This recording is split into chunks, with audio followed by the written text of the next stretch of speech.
हम चलेगा, बात करेंगे अपने पास कुछ एक बहुत ही महत्वपूर्ण टॉपिक मिला है उस पर। दलित महिलाएं चुकाती थी ब्रेस्ट टैक्स। 1729 मद्रास प्रेसिडेंसी में त्रावणकोर साम्राज्य की स्थापना हुई। राजा थे मार्तंड वर्मा। साम्राज्य बना तो नियम कानून बने, टैक्स लेने का सिस्टम बनाया गया। इस आज जैसा हाउस टैक्स, सेल टैक्स और जीएसटी, लेकिन एक टैक्स और बनाया गया, ब्रेस्ट टैक्स मतलब स्तन कर। ये कर दलित और ओबीसी वर्ग की महिलाओं पर लगाया गया था।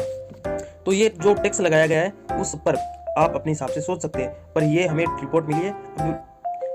मैं तो इस चीज को सोच ही नहीं सकता, क्योंकि एक ऐसी घटना घटी है, मैं सोच में पड़ गया कि हमारे पूर्वज जिनकी ग्रंथ महाभारत, गीता, रामायण में नारी के सम्मान में इतनी बड़ी बड़ी बातें कही है, वहां पर ब्रेस्ट टैक्स कैसे हो सकता है। पर हमने इसका शोध किया तो ये तो जो चीजें मिली है ये तो 1700 के आसपास की है। तो इसका मतलब जो हिंदू एम्पायर था उसमें तो ऐसा कुछ भी नहीं था, क्योंकि मुगल काल था 1526 से 1857 के मध्य, और अंग्रेज ब्रिटिश शासन काल में जो अंग्रेजों का आगमन हुआ था वो 24 अगस्त 1808 को, और 1611 ईस्वी में व्यापारी कोठी अंग्रेजों द्वारा लगाई गई थी। और जो अंग्रेज हैं उन्होंने शायद 1758 से 1947 तक भारत में राज किया था।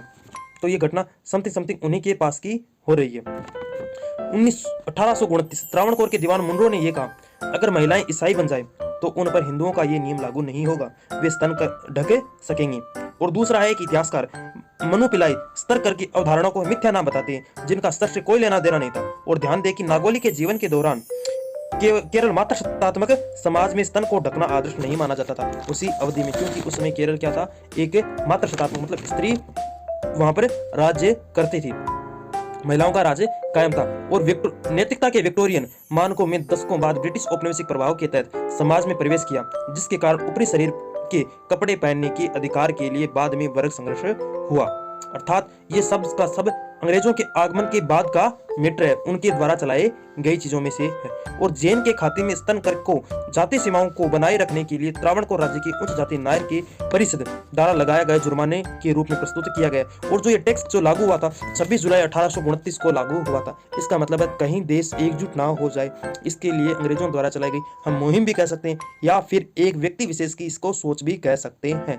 पर ये कभी कतई नहीं कहा जा सकता कि मनुवादियों ने, हिंदूवादियों ने या फिर ब्राह्मणवादियों ने ये चीजें की थी, क्योंकि यदि उनके द्वारा की जाती तो उस समय संपूर्ण भारत में ये चीजें लागू होनी चाहिए थी, जो कि बिल्कुल भी मिथ्या है, जो कि कतई संभव नहीं था। क्योंकि हमारे महाराजा छत्रपति शिवाजी को लीजिए, महाराणा प्रताप को लीजिए, या फिर किसी अन्य हिंदू राजा को ले लीजिए, जिन्होंने कभी स्त्री के अपमान के लिए शब्द कहने की कोशिश की गई हो। यदि वो ऊंच नीच के बहुत से भेदभाव हो सकते हैं, पर इतना भ्रष्ट और इतना अश्लील भारतीय समाज हो, हमने कभी कल्पना भी नहीं करनी चाहिए।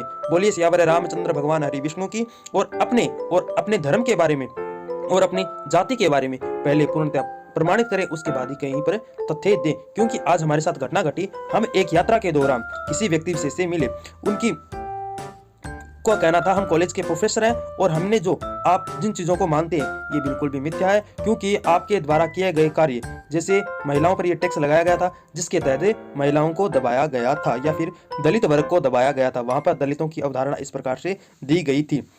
वो उनकी सोच थी, पर हालांकि हमने इस चीज के ऊपर सोचा विचारा कि हमारा भारत ऐसा कैसे हो सकता है, हमारी संस्कृति ऐसे कैसे हो सकती है, क्योंकि हमें बिना जानकारी के दोनों तरफ से भड़काने का कार्य हमारा समाज वर्तमान में कर रहा है। हमारा समाज नहीं कर रहा है, हमारे समाज के अराजक तत्व कर रहे हैं, क्योंकि उन्हें अपना उद्देश्य जो प्राप्त करना है, यही तो राजनीति है। राजनीति को समझिए, उसके जाल में मत फंसिएगा। बोलिए सियावर रामचंद्र की जय हो। स्तन टैक्स के बारे में कहीं पर भी ऐतिहासिक तथ्य नहीं मिलते, ये सिर्फ कुछ लोगों के द्वारा या फिर बहुत से लोगों के द्वारा कहना है, ये सिर्फ लोक कथाओं के माध्यम से प्रचलित एक कथा है। और आगे आप समझदार हैं, आप सर्च कर सकते हैं या फिर ना चाहे तो नहीं कीजिएगा, पर हमें जितना इसके बारे में मिला हमने आपको बताने का भरसक प्रयास किया, क्योंकि इसे आज जातिवाद के मुद्दे पर सबसे अच्छा टॉपिक हथियार माना जाता है, जिससे कि लोग आसानी से राजनीति का शिकार हो जाते हैं। बोलिए सियावर रामचंद्र की जय हो।